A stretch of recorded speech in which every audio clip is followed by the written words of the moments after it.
اور زندگی کے متعلق کبھی بھی یہ گمان بھی نہیں کرنا چاہیے کہ یہ کچھ اطمینان اور سکون کی زندگی، وہ تو چاہیے اطمینان اور سکون، پھر وہ اور راہ کی خبر دیتا ہے اور کہتا ہے پھر اللہ کو یاد کرو، تطمئن القلوب، تمہارے دل اطمینان میں رہیں گے۔ آپ تجربہ کیجئے گا کبھی، اتنی بڑی آزمائش آ جاتی ہے کہ آدمی خود حیران ہوتا ہے کہ میرا دل پریشان کیوں نہیں۔ ٹیکس آ گیا ہے 1 کروڑ کا اور بیلنس میں بینک میں 10 لاکھ نہیں ہے، آرام سے سوئے گا، حتیٰ کہ اس کی عقل کہتی ہے کہ یہ کوئی سونا ہے، یہ کیا کر رہے ہو؟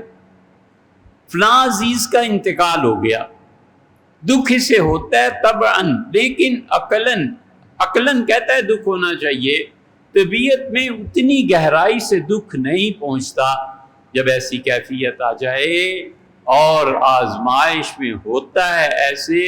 تو اسے اللہ کی سزا نہیں سمجھنا چاہیے، یہ سمجھنا چاہیے کہ خدا نے مجھے اس امتحان سے گزارا ہے، لیکن دل مطمئن ہے، سو جاتا ہوں، کھانا کھا رہا ہوں، اللہ کوئی نہ کوئی صورت پیدا فرما۔ اسی لیے اللہ کہتا ہے فی کل عام، یہ یاد رکھنا،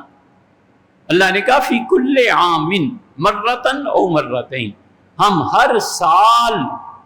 ہر آدمی کو 1 مرتبہ یا 2 مرتبہ آزماتے ہیں۔ ہر سال ہر آدمی 1 مرتبہ یا 2 مرتبہ اللہ نے فرمایا میں آزمائش میں ڈال دیتا ہوں۔ جنوری میں آزمایا گیا، پھر ستمبر اکتوبر میں آزما لیا گیا، دسمبر میں آزمایا گیا، پھر جون میں آزما لیا گیا،